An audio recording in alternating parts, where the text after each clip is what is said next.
Selamat malam Ricky William Felix dari Puerto Rico.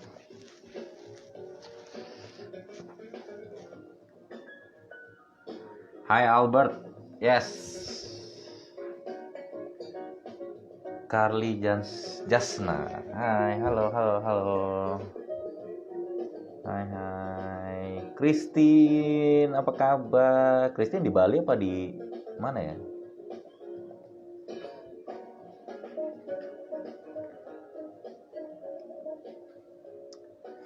Halo semua. Keren tuh posternya. Wah, ini thank you. Ini pemberian. Steffi, hai. Rajul Putra, wah gila malam ini gue excited banget guys. Malam ini excited sekali. Karena malam ini kita akan kedatangan seorang tamu yang menurut gue ini jadwalnya nih susah loh. Malam ini kita kedatangan Coach Haryanto Kandani. Wah, what an honor. Siapa yang excited boleh minta jempolnya. Yang excited minta jempolnya. Ada yang deg-degan? Iya, dari tadi gue deg-degan tahu. Oke, kita langsung undang aja karena saya tidak mau buang-buang waktu lebih lama lagi. Saya mau denger banyak banget motivasi dan juga tips gimana cara kita memotivasi diri sendiri.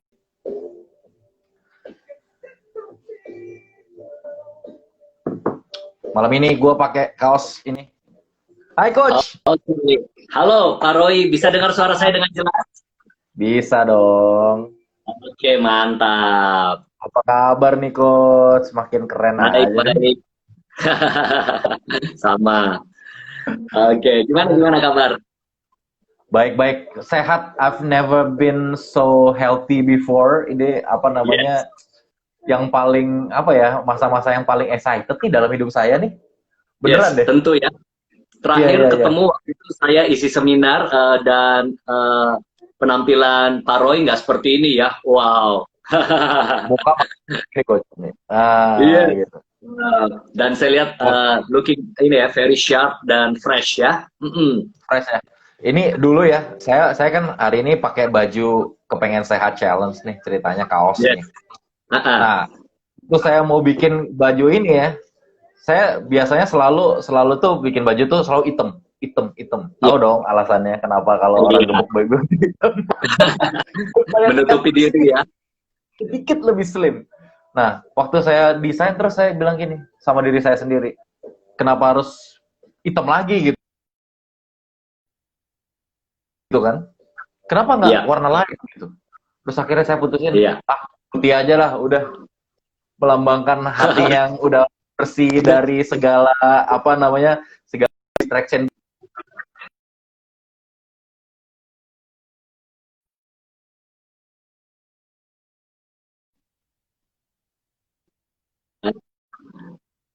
Ya, halo. Barusan. Ya, tadi agak gimana di Paro itu. Ya. Sudah berapa kilo turunnya berat badannya dari waktu mungkin kita berjumpa itu beberapa tahun lalu? Total sekarang udah 22 kilo. Wow, itu 22 kilo. Pasti punya motivasi yang besar itu untuk mencapai goal itu ya. Wah, luar biasa. Saya benar-benar ketemu gini, Coach. Saya tuh lagi penurunan berat badan aja gitu. Tapi buat saya ini adalah proses pencarian jati diri yang buat saya pencarian jati diri dan akhirnya saya ketemu identitas saya yang sebenarnya gitu, bahwa ternyata Roy itu adalah orang yang sehat dan bertanggung jawab gitu. Itu yang saya ketemu gitu. Yes. Gitu. Nah, sekarang kita malam hari ini pengen bahas banyak nih, kita langsung masuk aja karena saya excited banget nih. Kemarin kan kita kontek-kontekan itu aja saya udah termotivasi banget gitu ya. Nah, saya pengen nanya gitu kan, tadi tema kita kan eh, apa tadi? When you believe you can achieve ya kalau nggak salah ya, benar ya? Yes. Iya. Nah, when you believe you can achieve. Apa yang saya Iya. bisa achieve sampai hari ini itu karena memang dasar saya percaya. Terutama saya percaya sama diri sendiri kalau saya bisa. Yes. Gitu. Iya. Nah, tapi kan mungkin banyak orang yang di luar sana tuh merasa gini, pada saat mereka menjalani proses dan segala macam, mereka tuh seringkali merasa down, mereka seringkali ngerasa demotivated gitu. Nah, pasti sebenarnya orang tuh motivasi tuh kenapa sih Coach? Ya, jadi motivasi itu sebenarnya kita sering dengar kan, wah anak saya kurang motivasi nih, aduh saya ini nggak ada motivasi. Sebenarnya setiap orang itu punya motivasi, ya cuma arahnya saja berbeda. Ada orang termotivasi untuk rebahan, ya, ada orang termotivasi untuk makan berlebihan, ada orang termotivasi untuk malas-malasan, itu motivasi Pak Roy, ya. Jadi kalau kita lihat anak-anak, ya, jadi contoh, anak-anak misalnya disuruh belajar, aduh malas banget. Begitu main games, ya anak saya pergi main basket, lanjut lagi sama temannya bisa 4-5 jam.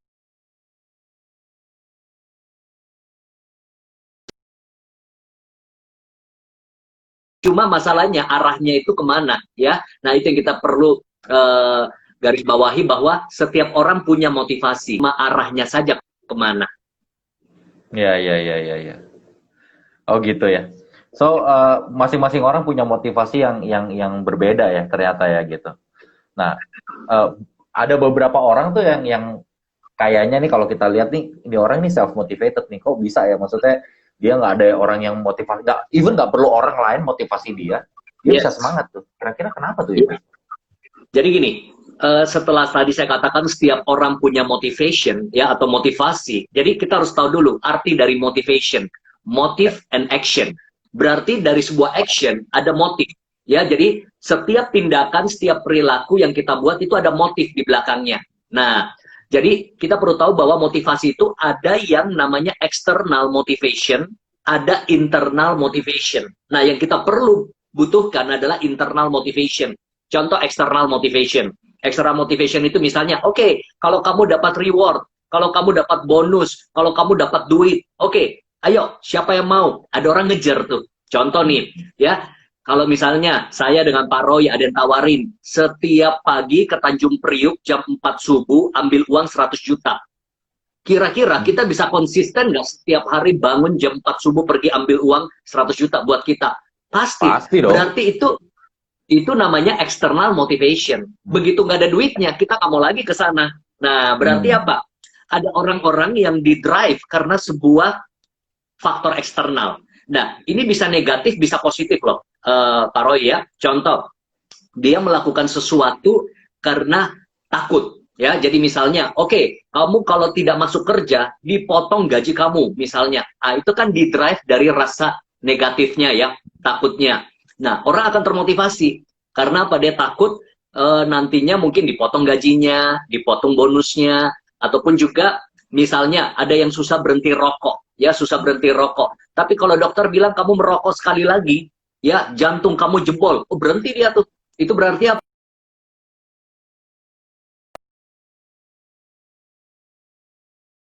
Yang kita mau fokuskan adalah jangan selalu termotivasi dari luar saja.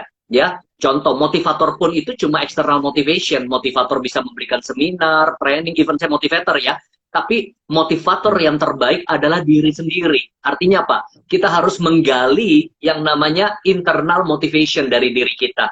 Apa itu internal motivation? Misalnya cinta, atau mungkin aktualisasi diri, atau mungkin pengen sehat. Ya, pengen sehat itu internal motivation loh. Ya, jadi ada sebuah kesadaran dalam dirinya, aduh aku pengen sehat nih. Aduh aku pengen lebih baik deh hidupnya. Nah, itu internal motivation. Tanpa seseorang iming-imingin dia, tapi ada sebuah perasaan dari dalam saya perlu mewujudkan itu. Jadi ada external motivation, ada internal motivation. Nah, kalau mau punya self motivation, itu harus datang dari dalam diri kita. Oke. Jadi self motivation itu selalu dari dalam diri ya. Internal motivation mungkin bisa saya simpulin kalau orang punya why yang kuat, kenapa dia harus lakukan ini, and then the how doesn't really matter actually.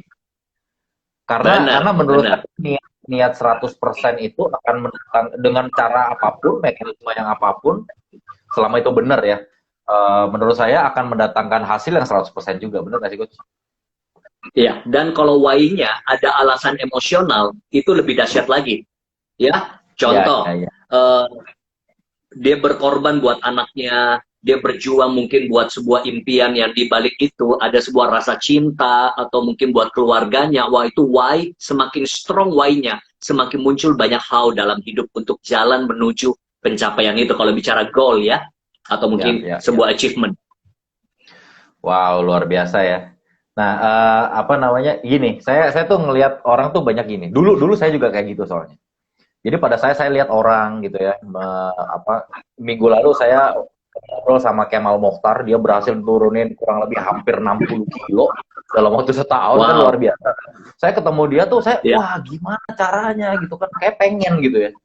Tapi saya ngerasa awalnya doang gitu, semangat gitu. Misalnya udah mulai jalanin proses, tiba-tiba tengah tengah jalan terus melempem gitu, kayak kayak turun lagi. ya. Itu kira-kira kenapa sih kayak gitu, Coach? Nah, kita perlu tahu ya bahwa motivasi itu baru langkah awal sebuah achievement, ya. Hmm. Kenapa? Motivasi adalah membuat apa yang kita lakukan itu sebagai langkah awal, tapi komitmen yang membuat kita terus melangkah. Jadi coba saya simpulkan ya, motivasi itu seperti sebuah momentum langkah awal. Nah, tapi untuk membuat kita terus berjalan kan namanya komitmen. Bukankah pernikahan seperti itu, Pak Roy ya? Saya ingat ya, saya sudah menikah belasan tahun, 2 anak ya. Dulu Ya. aja, waktu baru menikah, rasanya geter-geter gitu ya, rasanya semua bulan madu. Tapi kadang-kadang betapa banyak orang yang sudah menikah lama, madunya habis, bulan-bulanan terjadi. Jadi, jujur nih, saya sudah menikah belasan tahun. Dulu, wah saya bisa teleponan tuh, zaman dulu kan belum ada BB, belum ada WhatsApp ya. Dari jam 10 malam bisa sampai jam 4 subuh loh, teleponan sama Wah, calon istri saya. Wow, apa aja dibahas tuh, udah ngantuk pun kamu dulu sayang yang tutup, oh enggak kamu dulu. Wow, motivasinya tinggi banget, kangen langit-langit dibahas lah. gitu masih. Nah, tapi yang menarik ini, kadang-kadang lewat rumah pacar kita aja, depan rumahnya lihat bergetar loh hati ini, ya kan, waduh berbunga-bunga, itu motivasi. Nah, tapi setelah menikah, kalau boleh jujur belasan tahun, kadang-kadang saya pegang tangannya nggak ada getaran lagi tuh, nggak ada lagi bunga-bunga percikan itu. Tapi kenapa saya harmonis? Karena saya hidup bukan cuma karena jatuh cinta, tapi saya bangun cinta itu. Saya bukan hidup karena motivasi awal, tapi saya hidup dengan komitmen mengasihi, mencintai pasangan saya. Itu membuat kami begitu rukun, begitu langgeng, begitu romantis, walaupun nggak ada getaran itu loh. Nah, banyak orang kadang-kadang di awalnya bergetar, begitu nggak ada, mereka tinggalin. Sama, istilahnya kalau orang Indonesia bilang hangat-hangat tai ayam gitu ya. Pertama Ya, ikut gym, ya. Oh mau diet, mau ya. diet. Biasa awal tahun rame tuh tempat gym, 2-3 bulan. Atau di bisnis juga begitu. Aku mau capai target, aku mau capai target. Teriakannya kenceng. Yes, yes, yes, pasti bisa. 2-3 bulan, ditinggal itu fokusnya. Kenapa? Hmm. Karena mereka tidak komitmen. Nah ini, berarti motivasi langkah awalnya, tapi yang membuat kita bisa tetap mencapai goal kita adalah komitmen. Komitmennya ya, itu yang paling penting Yes, sih kalau menurut saya, komitmen dan juga konsistensi, bener nggak sih Coach? yes, benar. Jadi komitmen itu artinya begini, suka tidak suka, mau tidak mau kita jalani. Kalau boleh Hmm. jujur, saya itu Pak Roy ya, saya malas loh bangun pagi orangnya. Ya, saya malas Hmm. bangun pagi. Hmm. Nah, tapi saya mau berangkat pesawat subuh jam 3, jam 4, saya bisa bangun tuh, on time. Hmm. Ya, dan kalau ada acara, event apa, semua saya bisa lakukan. Kalau ada sebuah hal yang jelas ya, tapi kalau enggak ya saya agak siang lah bangunnya jam 8-an gitu ya, malas bangun. Artinya apa? Bahwa saya hidup bukan lagi karena lagi mood, lagi pengen, lagi oke, tapi saya hidup dari komitmen. Saya suka nggak suka, mau nggak mau, saya tetap harus on time. Misalnya karena mungkin ada penerbangan subuh, ada janji meeting, ataupun mungkin malam seperti ini, mungkin saya santai-santai aja nonton-nonton TV, tapi enggak, saya komit ada di sini IG Live karena saya sudah komit untuk berjanji pada Pak Roy dan juga pada teman-teman follower semua di mana saya posting janji saya untuk ada malam ini. Nah, itu komitmen dan harus Yes, komitmen. konsisten tentunya ya. Ya, ya, ya, ya, luar biasa ya. Itu motivasi itu sebagai langkah awal. Abis itu yang penting jalaninnya pakai komitmen. Jangan cuma Komitmen, awalnya semangat semangat, ntar udah gitu komitmennya ya ntar melempem turun gitu ya. Saya komit nih, iya. katanya dokter saya sampai awal bulan depan harusnya proses penurunan berat badannya udah selesai. Harusnya ya, gitu. Ini kalau berjalan sesuai dengan rencana, komitmen saya sampai bulan depan saya 72 kilo. Wes. Wow. Berarti berapa Saya kilo nggak lagi pernah tuh, Pak Roy? 8 kilo lagi. 8 kilo ya. Oke, good. Nah, Tapi yang saya ngerasain gini, apa pada saat saya jalanin proses ini ya, begitu saya menyentuh angka setengah dari pencapaian, itu ngerasanya tuh udah deket banget tuh coach. wow. Langsung Gitu kayaknya ya. wah, kayaknya bisa banget nih gitu. Iya. Gitu. Karena apa? Dulu-dulu sih Tingkat baru nyampe dikit. Kenapa, sorry? belief system kita itu menangkap bahwa it's possible, ya. Jadi memang eh, selalu saya katakan begini, kalau kita bikin goal harus realistis, jangan bombastis. Jadi jangan yang terlalu bombastis dulu. Jadi harus realistis tapi sesuatu yang challenging. Nah, kenapa? Ketika kita sampai satu perjalanan, untuk next perjalanannya, sistem di pikiran kita itu sudah merekam bahwa, hey, you can do it loh, ya, you have been through sampai sejauh ini, ayo, more, bisa. Nah, banyak orang kesalahannya bikin goal begini, terlalu besar, akhirnya apa? Day by day, minggu demi minggu, bulan demi bulan, nggak ada tercapai. Otaknya itu seperti disabotase, bahwa tuh, nggak bisa kan, tuh, nggak mungkin kan, akhirnya apa? Melemah belief systemnya, keyakinannya. Makanya saya biasa bikin goal juga begitu, bertahap, ya. Karena saya percaya untuk pencapaian besar, kita bisa punya pencapaian mungkin per 1 bulan, 2 bulan, begitu pula dalam finansial. Daripada kita punya goal finansial yang terlalu besar, mungkin sesuatu yang menantang dulu. Nah, kita capai, kita set another goal, ya, atau sesuatu besar. Itu akan membuat kita perjalanan itu kita bisa enjoy, ya, dari satu pencapaian pada pencapaian berikutnya. Ya. Berarti dulu kan kita sering denger nih, saya lah sering denger gini. Ya. Oh, gantungkan cita-citamu setinggi langit gitu, katanya kan gitu. Terus nanti kalau nggak nyampe langit, nyampainya di awan-awan gitu. Lebih parah lagi ntar cuma nyampe plafon doang yang mentok gitu. Ya. Jadi gini, Gitu, luar biasa. impian boleh besar, impian boleh besar. Ya, it's okay. Kita harus punya mimpi yang besar. Tetapi di dalam pelaksanaannya, perencanaannya, nah di situ yang harus realistis. Ya, nggak apa-apa kalau bicara long term, ya goal, jadi itu kayak impian. Someday saya pengen jadi orang yang seperti ini, saya pengen mencapai ini, it's okay. Tetapi kalau bicara sudah action plan, itu kita harus pecah. Misalnya, oke, yang kamu maksud ini, apakah possible dalam 3 bulan? Apakah possible dalam 6 bulan? Kalau enggak, jangan bikin sesuatu yang rasanya impossible, itu akan memanipulasi daripada pikiran bawah sadar kita sendiri. Jadi impiannya boleh besar, tapi goalnya perlu disetting sesuatu yang realistis. Mungkin per semester, atau per tahun, atau per bulan. Ya. Berarti nggak penting apa? Yang penting bukan cuma sekedar punya impian, bukan sekedar punya goal, tapi punya strategi juga ya, Coach.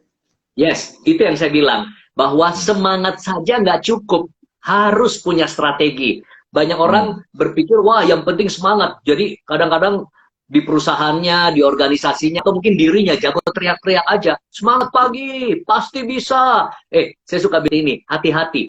Apalagi kadang-kadang kita punya filosofi begini. Oh, visualisasikan saja goal kita. Terus afirmasi, ucapkan, aku pasti bisa, aku kaya, aku langsing. Hati-hati. Kalau kita visualisasi, afirmasi, nggak ada aksi, halusinasi nanti. Bener ya. Kalau udah afirmasi, tapi nggak ada aksi, namanya halusinasi, teman-teman. Makanya nih, jangan halu, ya kan? Jangan halu. Ntar pasang-pasang foto di Instagram, badannya diganti lagi, ya kan? Iya. Halu. Karena cuma visualisasi, afirmasi nggak cukup. Semangatin diri saja nggak cukup. Harus punya strategi. Harus punya action plan. Apa yang harus kita buat? Contoh, saya yakin berat badan Pak Roy, saya juga turun ya, kurang lebih 8-10 kilo ya. Wow. Dulu kalau lihat wajahnya. Nah, walaupun nggak sebanyak Pak Roy ya. Nah, tetapi apa? Itu tidak tiba-tiba, itu sebuah proses. Ada strateginya, ada pola makannya, pola istirahatnya, pola olahraganya, itu strategi. Sama juga dalam impian kita di bidang lain ya, mau di dalam keuangan, karir, pekerjaan, semua butuh strategi. Wow, luar biasa ya. Aduh, ini makin malam makin seru nih ya. Nah, Iya. Apa gini, banyak orang tuh lihat pencapaian orang lain tuh pengen gitu ya, pengen dapat ini, kepengen misalnya lihat orang punya achievement, wah saya juga mau. lihat orang bisa turun berat badan, wah saya juga pengen juga kayak gitu. Tapi nggak banyak orang yang bisa benar-benar melakukannya gitu. Ya, Itu kenapa sih, Coach? Mungkin ada karena kalau saya sih dulu sih ngerasanya saya tuh ada di comfort zone kali ya. ya, Bahasa mentor saya tuh comfort zone katanya begitu. comfort zone ya. Oke. Nah, jadi saya mau bagikan ada prosesnya memang. Ada prosesnya ya. Saya mau berbagi juga buat rekan-rekan yang mengikuti ini. Perhatikan baik-baik. Kita ini setiap Anda dan saya, kita itu ada namanya area comfort zone, ya. Comfort zone itu area di mana kita sudah nyaman. Kita nyaman dengan karir kita nyaman dengan keadaan kita, bahkan kita nyaman dengan kebiasaan buruk kita. Ya, jadi kadang-kadang kita kasihan lihat orang kan, aduh, dia cuma ngemis-ngemis ya, kasihan banget. Belum tentu loh. Coba kita ajak kerja jadi cleaning service, dapat uang lebih banyak, belum tentu mau dia. Karena dia sudah nyaman, minta-minta aja, om, kasih duit om, udah dapat. Jadi kadang-kadang kita kasihan, tapi dia sendiri sudah nyaman loh. Kalau kita ajak, mau nggak kerja di tempat saya? Oke, bantu-bantu cleaning service, jadi helper, belum tentu mau. Nah, banyak orang sudah nyaman terjebak dengan kebiasaan buruknya, pola perilakunya.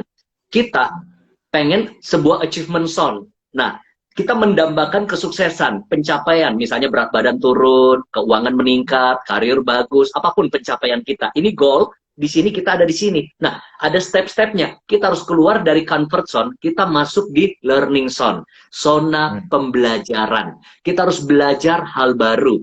Kita harus belajar sebuah pola baru. Kita harus belajar strategi baru. Dari situlah terjadi growth zone atau zona pertumbuhan. Nah, di zona pertumbuhan ini tidak ada kenyamanan. Makanya ada istilah ya, quotes terkenal, di zona pertumbuhan tidak ada kenyamanan, di zona kenyamanan tidak ada pertumbuhan. Saya kasih cerita begini, pengalaman saya. Mungkin nanti juga Pak Roy bisa cerita pengalamannya menurunkan berat badan. Dulu saya sudah nyaman dengan gaya hidup saya. Ya, saya suka makan jorok ya. Artinya apa? Semua jeroan soto saya bisa makan. Benar. Jadi otaknya, kikilnya, parunya. Dan kalau makan KFC dulu, makan KFC saya paling suka kulitnya. Teman-teman pada buang-buangin sini nih, saya tampung di kulitnya. Wah, suka Emang banget ada ya. yang buang kulit, Coach? Kayaknya nggak ada yang buang di kulit. Ada ya? Wah, nggak ada gitu, nggak mau makan. Dan teman-teman saya maunya makan kalau soto dagingnya. Saya justru nggak mau dagingnya, saya mau lidahnya, parunya. Kalau makan Padang, saya paling suka apa? Kikil, terus ada otak, ya kan? Wah, nasi panas-panas, keren banget itu dulu ya. Saya suka banget makan seafood. Ya, seafood. Jangan ngomongin makanan sekarang, kok. Iya. Pengen. Nah, akhirnya terjadi apa? Satu waktu, kepala saya sering sakit. Itu mengganggu kualitas hidup saya, pekerjaan saya, kayak diremes-remes kepala saya. Nah, saya cek darah saya, ternyata saya kolesterol tinggi sekali. Wah, akhirnya Pak, saya mulai masuk ke learning zone. Saya belajar apa sih itu karbohidrat, apa sih itu protein, apa sih itu pola hidup sehat. Padahal dulu saya paling suka ketawain teman saya. Teman saya itu badannya kan six pack, saya one pack. Mereka suka bawa rantangan, ada nasi merah, ada dada ayam, ada apa tuh buah. Aduh, saya bilang enjoy your life. Ayo, nikmati hidupmu dong. Itu pembenaran sebenarnya buat kita yang suka gaya hidup gak sehat. Nah, akhirnya Pak, saya di situ mulai punya kesadaran diri, saya nggak bisa begini lagi. Yang kedua, setelah saya belajar pola hidup sehat, saya masuk ke tempat gym. Wah, di situ saya lihat ada tertulis di sini, coach, itu personal trainer saya. Dia nggak tahu kalau saya seorang coach. Dia nggak tahu kalau saya seorang motivator. Tahu nggak saya datang dibilang apa, Pak Roy? Kak, semangat ya. Masih muda dia kan, badan bagus, mungkin 20-an tahun. Kak, semangat ya, pasti bisa. Wih, saya kaget loh, kata-katanya mirip kata-kata motivator. Iya kan? Saya bilang, saya dengan cool ya, saya bilang mau ngapain hari ini? Dia bilang, ya 10 kilo dulu Kak, coba-coba dulu, pasti bisa. Itu kata-katanya tuh, pasti bisa, you can do it. Saya bilang, berat lah, 8 kilo aja. Dia bilang, kakak coba dulu, aku bantuin. Begitu saya coba, sekali, 2 kali, 3 kali, beratnya minta ampun. Wah, saya sampai ngos-ngosan. Di situ saya baru tahu, hidup tidak semudah bacotnya motivator. Ternyata hidup tidak semudah kata-kata motivator. Benar Pak Roy, lebih gampang ngomong daripada melakukan. Di situ saya posting di Instagram saya, even motivator needs a coach. Bahkan motivator pun perlu dimotivasi. Nah, jadi apa? Sampai sekarang, ini karena lagi pandemi aja ya, Saya masih punya jatah loh. Hampir bertahun-tahun ini saya selalu pakai personal trainer. Padahal saya motivator loh. Tapi saya butuh orang lain motivate saya. Kalau dia nggak ada ya, wah, angkat-angkat dikit sakit pulang. Nah, disitulah saya belajar bahwa, oh, setelah keluar dari comfort zone, kita masuk ke learning zone. Dari learning zone terjadi zona pertumbuhan. Nah, sekarang saya sudah punya zona pencapaian. Berat badan saya turun, kolesterol saya turun, saya bisa jauh lebih sehat. Nah, hal yang sama terjadi dalam hidup ini. Apa yang kita mau capai dalam hidup kita? Oh, coach, saya mau punya karir lebih bagus, saya mau bisnis saya berkembang, saya mau punya uang lebih banyak. Oke, ayo keluar dari comfort zone kita, belajar hal baru. Karena untuk pencapaian yang berbeda, butuh strategi, butuh skill, butuh ilmu yang berbeda. Dan disitulah kita baru bisa bertumbuh, masuk ke achievement zone. Wow, luar biasa. Keluar dari comfort zone, teman-teman. Jangan ada di comfort zone terus ya. Nyaman kayak dulu. Kayak gitu.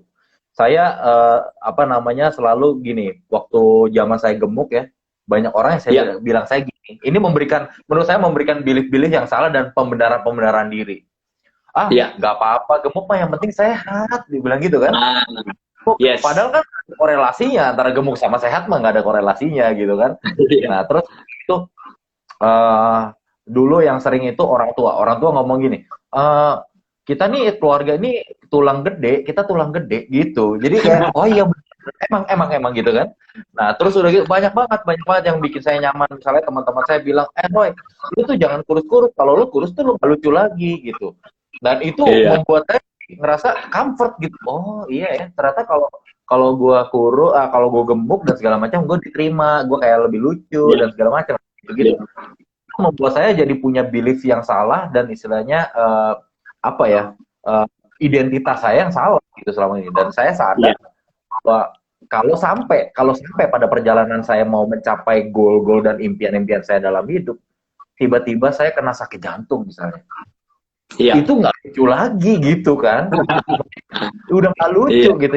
Saya pikir apakah saya memilih untuk menjadi lucu dalam tanda kutip, apakah saya mau memilih untuk jadi orang yang bertanggung jawab. Akhirnya saya memilih tanggung jawab gitu. Tapi apa turning point dari Pak Roy?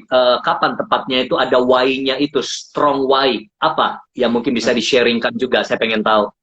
Nah, saya itu udah struggle dengan berat badan itu cukup lama lah ya. Mungkin sekitar lebih dari 20 tahun dari zaman saya SMA. Sebenarnya dulu waktu kecil saya kurus loh. Saya termasuk kalau orang bilang tuh ceking gitu loh ya, kurus gitu. Terus saya sakit asma, saya sakit-sakitan gitu. Nah, ketika saya udah mulai diterapi dengan berenang, diterapi dengan macam-macam gitu ya, latihan pernapasan dan segala macam, akhirnya udah mulai sembuh nih asma saya. Gitu. Udah mulai sembuh asma saya, terus udah mulai nafsu makannya udah mulai lebih tinggi kan gitu kan. Jadi udah mulai tuh, dan itu nggak kekontrol. SMA terakhir saya berat mulai SMA 1 itu beratnya 81. Hari ini saya 80. Jadi sebenarnya saya ini lebih enteng dari zaman SMA saya sekarang. Wow. Jadi 81 terus naik coba turunin pakai diet mayo misalnya, turun sedikit. Tapi akhirnya yang saya turunin cuma habitnya doang kan yang saya rubah. Begitu rubah habit turun. Dan selalu cari kurus dulu. Saya cari kurus gitu. Turun, habis itu naik lagi lebih parah lagi. Turun lagi, naik lagi lebih parah lagi. Terakhir saya beratnya itu adalah pernah menyentuh di angka 103. Waktu 103 ya. Itu benar-benar udah nggak nyaman banget. Pertama badan saya itu udah mulai ngasih sinyal tuh yang ya kita sebenarnya kalau mau jujur sama diri sendiri sih, sebenarnya kita tahu sih badan kita ngomong apa.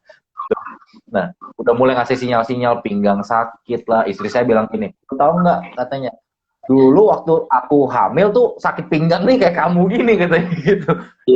Iya kan gitu. Nah, bilang, enggak lah, ini mah cuma gara-gara ranjangnya yang mesti diganti kayak gitu. Jadi pembenaran diri yang keluar selalu pembenaran diri. Terus lutut udah mulai sakit gitu. Saya pernah diajakin main basket, saya suka banget main basket. Begitu main basket tiba-tiba main basket ini kayak mau patah gitu kan kakinya rasanya. Dan akhirnya saya pada saat itu saya ngikut sebuah camp, dan camp itu mengubahkan hidup saya. Waktu itu ditanya identitas Roy sebenarnya, saya bilang Roy itu adalah orang yang lucu. Nah tadi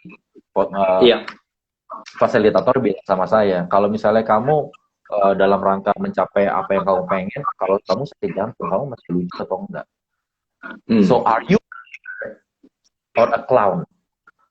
Oh. Wow, itu pertanyaan itu buat saya pribadi itu cukup apa ya, dalam menusuk sampai dasar jiwa gitu. Kayaknya saya ngerasa Memberikan sebuah kesadaran diri iya, yang kuat ya. kayak saya ditampar bolak-balik gitu.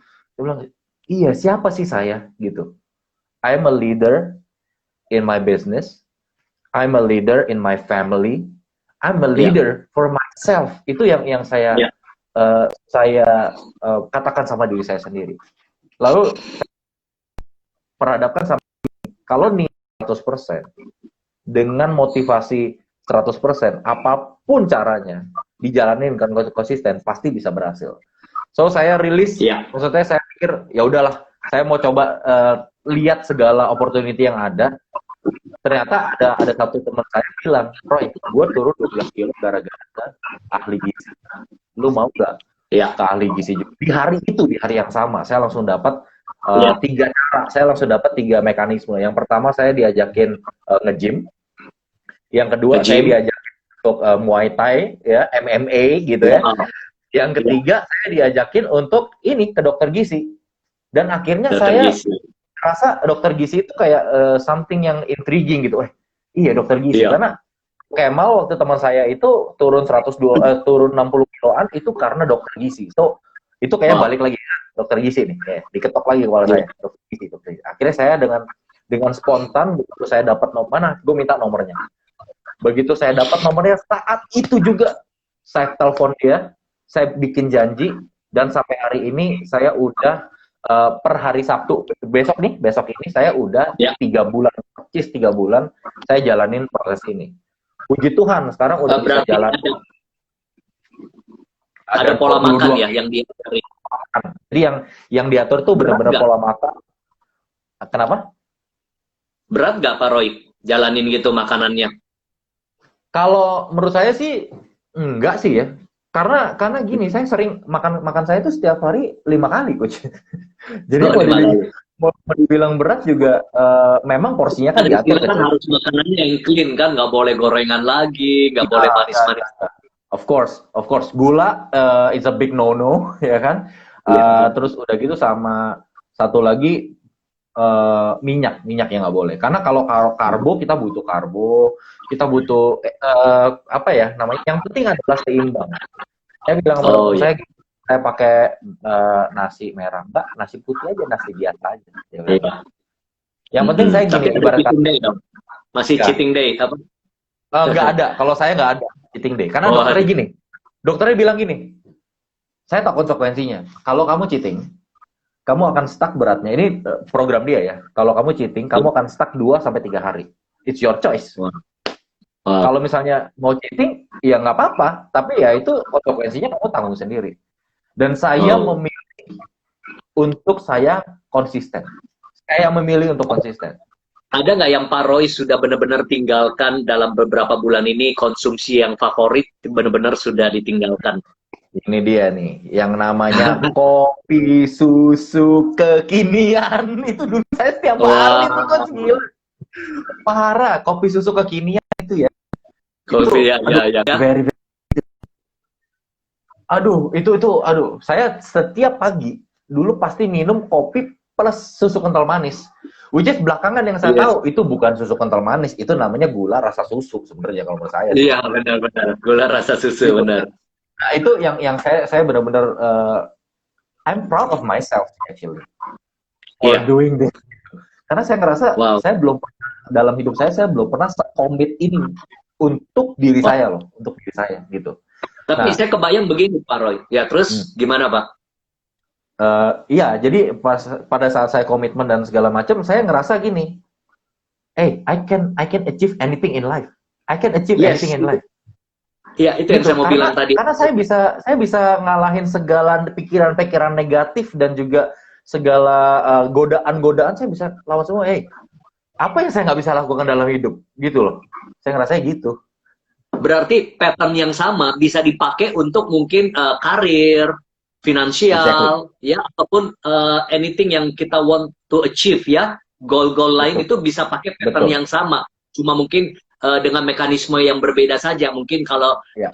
ini mungkin makanan, kalau itu mungkin ada hal-hal yang mungkin kita misalnya kita mau fokus, kita mungkin kurangi nonton film, ya nggak, atau mungkin konsumsi waktu yang hal-hal tidak berguna, kita fokus pada pencapaian kita. Wah, itu sangat possible banget ya. Bener banget, bener banget. Karena yang saya belajar gini, otak kita yang sama kita pakai buat satu hal. Kalau dalam hal ini adalah pencapaian untuk penurunan berat badan, otak yang sama juga kita pakai untuk karir. Pikiran yang Yes. sama juga kita pakai untuk kita building relationship sama orang lain. Pikiran yang sama kita pakai untuk berkeluarga. It's the same gitu. Kalau menurut saya kuncinya sih sama aja sih. Sama aja sih. Iya. Wow, good, good, ya.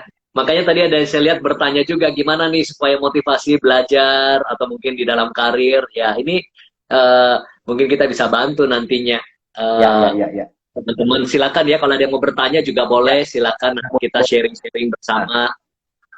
mungkin saya mau tanya ini dulu, saya dulu deh, saya buka pertanyaan Ya, dulu. Jadi kan kita kan punya proses nih. Jadi yang tadi kan ya, ada comfort zone, learning zone, growth zone dan segala macam. Sama nah apa aja sih yang dibutuhkan along the way dalam setiap proses itu menurut coach?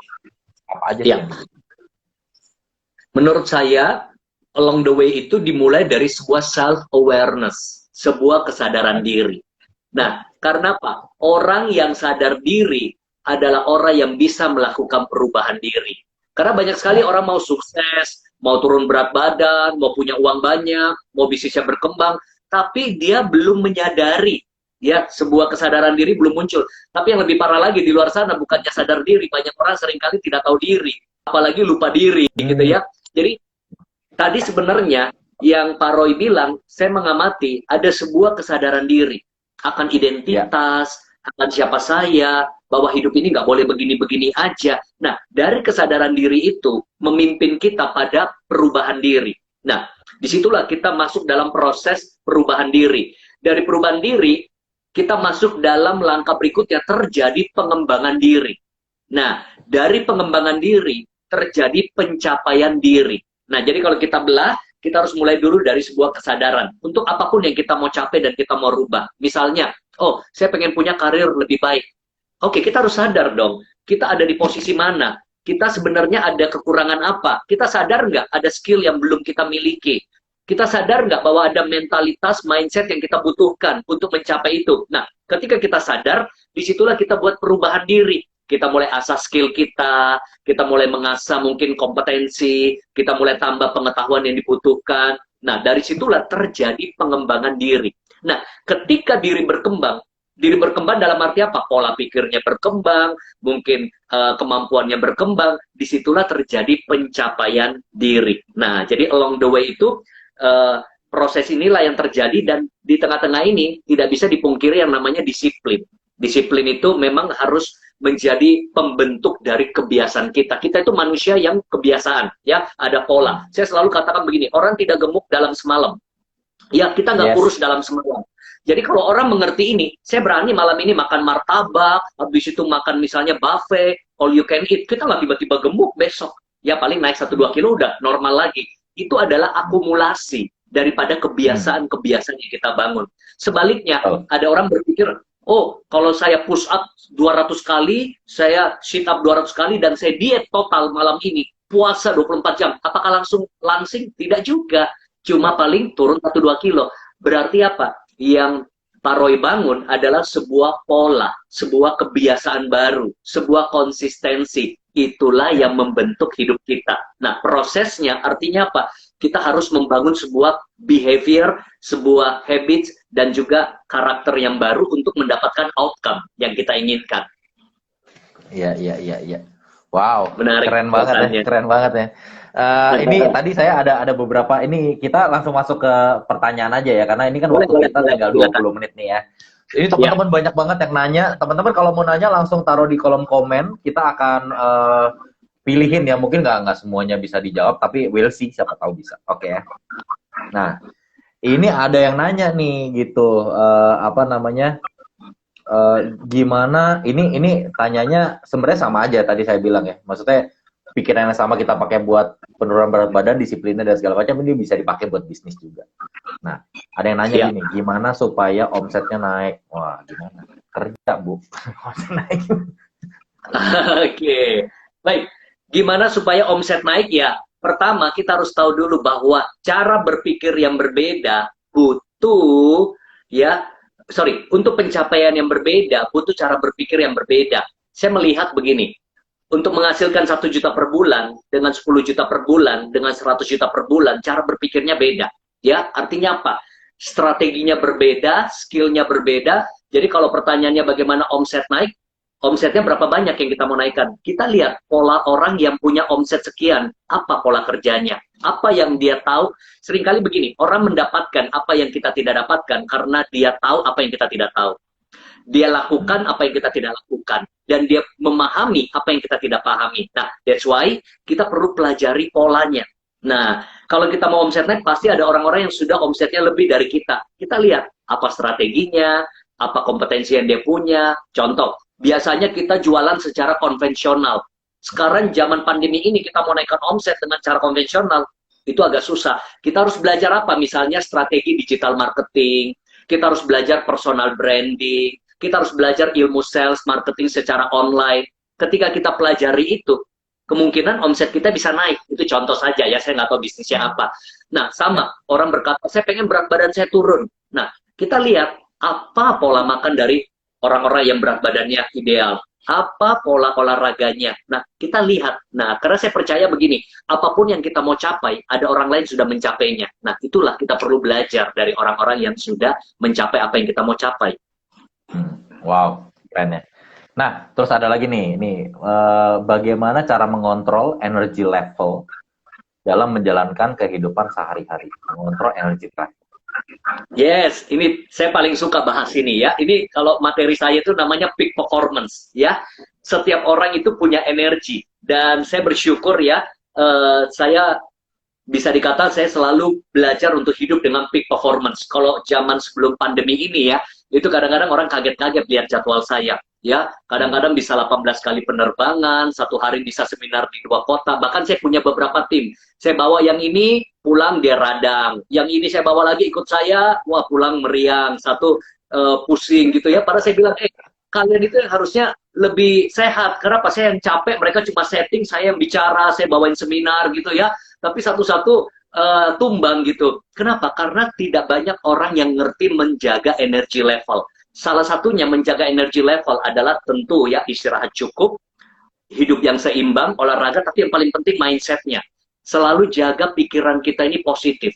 Jaga pikiran kita ini selalu memikirkan hal-hal yang baik, dan perkataan kita ini jangan suka 5M. Ngeluh, ngedumel, ngoceh, ngeyel, ngegosip, itu gampang sekali habis energi kita. Ya. Nah, jadi coba deh kalau kita selalu mengeluh, aduh payah nih, aduh berat nih, wah itu energi kita cepat sekali terkuras. Ya, jadi saya selalu menjaga peak performance saya dengan apa? Perkataan-perkataan yang positif, pikiran yang positif, gaya hidup yang seimbang, ya, antara olahraga, ibadah, keluarga, refreshing. Nah, akhirnya apa? Saya punya banyak energi untuk bisa melakukan hal-hal secara produktif. Jadi saya percaya waktu semua orang sama ya, 24 jam. Bagaimana kita bisa menggunakan energi level kita untuk hal-hal yang berguna, itu akan membuat produktivitas kita sangat luar biasa. Wow, keren ya, energy level ya. Nah, ya tadi ada yang tanya nih, gimana cara untuk bertahan saat diet membuat komitmen kuat? Nah, boleh saya coba bantu jawab ya. Oh, itu Pak Roy lebih ngerti tuh. Kita setiap hari itu melakukan self talk sebenarnya di dalam pemikiran kita. Kalau ada bahasanya itu, kalau menurut saya tuh yang ada serigala hitam, serigala putih. Yes. Nah, yang mana yang kita mau kasih makan setiap hari? Itu adalah serigala yang akan kuat, yang mengontrol kehidupan kita. Masalahnya gini, kita tuh ada nggak sadar kalau kita lagi self talk. Tapi self talk itu kita lakukan setiap hari. Contoh deh, misalnya kayak gini. Kita bangun pagi, pasti ada yang ngomong kan di kepala, aduh 10 menit lagi deh, sengus aja deh, sengus gitu kan. Sering tapi itu, ada sering. Ada satu lagi pikiran yang benar, our conscious itu ngomong, ya. Kamu telat loh ini, gitu kan, kamu telat loh ini. Ada lagi pikiran yang ngomong lagi, satu lagi, nggak apa-apa, lu kan semalam kan tidur kan kurang, nggak apa-apa lah sedikit lagi. Nah, hal-hal seperti itu yang membuat saya ngerasa ini kita melakukan self talk setiap hari. Contoh kayak saya lagi proses penurunan berat badan, mama saya masih kirimin makanan buat anak-anak ya biasa kan, namanya Iya. lucu gitu. Dikirimin Iya. macam-macam kan. Masalahnya itu all are my comfort food as a child. Gitu. Ini masakan mama saya gitu loh. Iya. Gimana saya Saya suka, saya nggak dimakan. nggak mungkin. Terus ya apa namanya, saya bilang gini, pada saat saya ngelihat ini, saya kan prepare for my kids kan, saya prepare dan segala macam. Ada suara yang ngomong gini, udah sedikit aja cobain, apa-apa kali, kayak gitu kan. Terus conscious saya ngomong, lu jangan ngerusak pola, gitu kan. Cheating sekali, 2-3 hari, ya kan. Terus ngomong lagi yang satunya lagi, it's okay lah, sesendok mah nggak bakal bikin lu polanya ini, nggak bakalan ngerusak pola. Iya. No, you're a disciplined person. No, commit yourself, oke ya? Yang lagi, alah udahlah, lu tuh gak usah terlalu sosok begitulah gitu. Jadi ini conversation like everyday conversation di dalam kepala kita. Itu yang kita sadari dulu. Mana caranya kita, siapa yang kita mau kasih makan? Kalau kita mau kasih makan pikiran yang ini, kita makan. Jahatnya si pikiran negatif ini adalah begitu kita makan, dia akan bilang gini, tuh kan emang dasar lu orang gak komitmen. Emang dasar lu orang yang nggak disiplin. Dia akan selalu come with judgment itu yang saya rasain. Jadi makanya saya lebih memilih untuk saya kasih makan serigala putih saya aja. Ya udah, that's it, gitu. Kulit, ngomongin soal kulit ya, coach ya, kulit ya. Saya itu nggak pernah bisa resist itu kulit ayam gitu kan, nggak pernah bisa resist kulit. Sedangkan sekarang suruh makan ayam sama kulit. Kan saya kan yang ngopekin kulitnya dan masak ayamnya kan. Ini pas kulit dikopek, aduh, ada di sini yang ngomong nih, sayang banget itu kulit, katanya gitu kan. Iya. Tapi saya bilang enggak, gue buang, langsung saya buang di tong sampah. Wow. Jadi terus saya kuncinya adalah ya sadarin dulu bahwa ini adalah sebuah proses yang memang butuh bayar harga. It's okay, buat saya bayar harga aja gitu. Dan memang proses penurunan berat badan saya 3 bulan turun 22 kilo, I think I should be proud of myself karena ini adalah salah satu dalam hidup, tapi saya berhasil melaluinya, bahkan exceed my expectation gitu. Nah itu yang saya. Dan menariknya Pak Roy ya, apa yang menjadi achievement Pak Roy itu menjadi magic moment. Kalau saya katakan magic moment, yang someday kita ada terbentur masalah, tantangan yang berat, kita akan ingat kembali. Dulu, once, saya pernah kesulitan untuk mencapai sesuatu, dan saya bisa breakthrough. Itu namanya sebuah breakthrough yang menjadi rekaman di pikiran kita bahwa, hey, itu aja susah. Itu seperti apa ya, barrier, obstacle itu yang kita bisa breakthrough. Nanti mungkin cuma tantangannya di bisnis, atau mungkin aduh kenapa sih nggak capek-capek target nih, itu akan menjadi magic moment. Dulu saya bisa, target ini pun saya bisa capai dengan sebuah komitmen. Harga yang saya luar biasa ya. Ada yang nanya nih, exercise-nya apa aja Bro Roy? Kalau saya sih nggak disuruh exercise dulu, kalau saya ya, karena saya cuma jalan santai aja sehari 1 jam. Itu jalan santai, nggak boleh keringetan, karena dokter saya bilang kalau saya keringetan, saya jadi lapar dan saya craving, pengen makan. Jadi itu yang dijaga, dan karena tujuannya untuk menurunkan fat, bukan naikin muscle. Nah, kalau saya dikasih jawaban gitu. Nanti kalau pada saat mau naikin muscle, pola makannya beda banget. Justru harus lebih banyak naikin muscle, karena kita butuh banyak energi. So, tapi saya muatainya tadi kemarin bilang muatainya juga jalan, Pak Roy. Enggak. Saya nggak boleh, coach. Pertama karena fat dari ibu. Dan yang kedua adalah sendi saya sakit semua kalau olahraga waktu saya berat. Jadi itu nanti jangka panjang pada saat saya tua, atau misalnya saya menginjak angka 40 naik ke atas, wah, itu bisa berasa semua tuh sendi-sendi kaki, lutut. Saya nggak mau gitu. Saya pengen bisa nikmatin hidup lebih lama. Saya pengen bisa sehat dan juga saya komit sama istri saya bilang gini, Beb, one day nanti saya pengen kita setiap tahun kita minimal tuh 3 kali kita jalan-jalan ke luar negeri deh, sampai kita bisa sampai tua dan segala macam, kita pengen banget kayak gitu. So I have to be healthy. Iya. Bukan kurus, Yes. healthy. Iya. Wah, menarik ya. Oke. Yes. Nah, ini ada yang Ada lagi yang bertanya? Kalau teman-teman yang mau nanya teknis diet dan segala macam, nanti teman-teman bisa DM saya ya. Teman-teman bisa Iya. DM saya, dan juga teman-teman bisa ketik hashtag kepengen sehat challenge. Ini kebalik ya tulisannya. Kepengen sehat challenge ini adalah satu gerakan yang saya buat teman-teman yang ngerasa ya para pejuang berat badan lah ya, dan juga pejuang kesehatan gitu. Karena menurut saya bukan cuma berat badan doang gitu. Menurut saya ini Iya. bukan hanya perubahan habit, tapi perubahan identitas dan juga mindset kalau menurut saya. Nah, Oke. teman-teman yang mau lihat perkembangan saya, boleh ke Kepengen Sehat Challenge ya. Terus atau klik link di ini aja, klik di bio saya, itu bisa juga tanya-tanya lewat situ juga. Pola pikir segala macam. Nanti saya bantu untuk kasih saran-saran. Ya, well, semua sih saya ngikutin dokter gizi aja sih. Gitu, nanti saya pengalaman. Gitu. Terus ada lagi yang nanya, ini soal bisnis ini. Kenapa ya di dalam bisnis sering sekali semangatku mudah down? Gimana coach biar membuka mindset di saat lagi down? Nah, gimana tuh? Iya. Jadi memang selalu itu memang kita harus paling jaga itu mood kita. Kenapa? Mood itu mempengaruhi performance. Performance mempengaruhi produktivitas. Produktivitas mempengaruhi profit.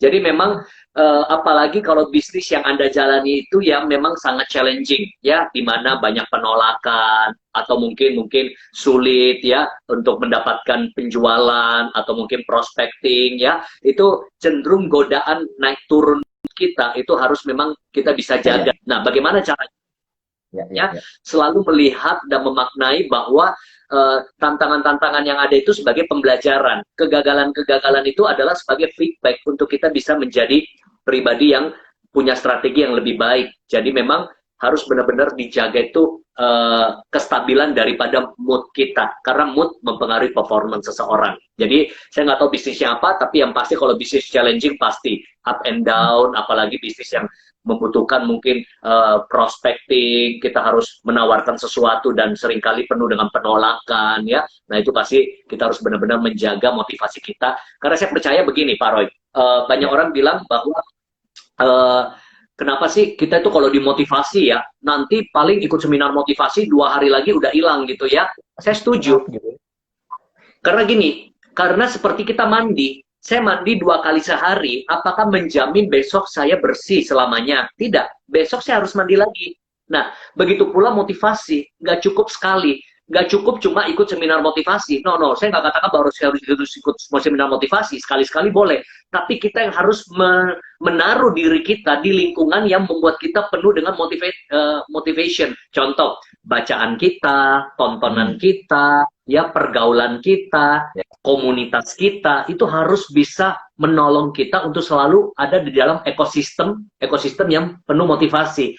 Jadi seminar motivasi, even saya pembicara motivasi juga, itu cuma sebuah sebuah momentum, sebuah trigger. Tetapi tanggung jawab kita, motivator yang terbaik adalah diri kita sendiri.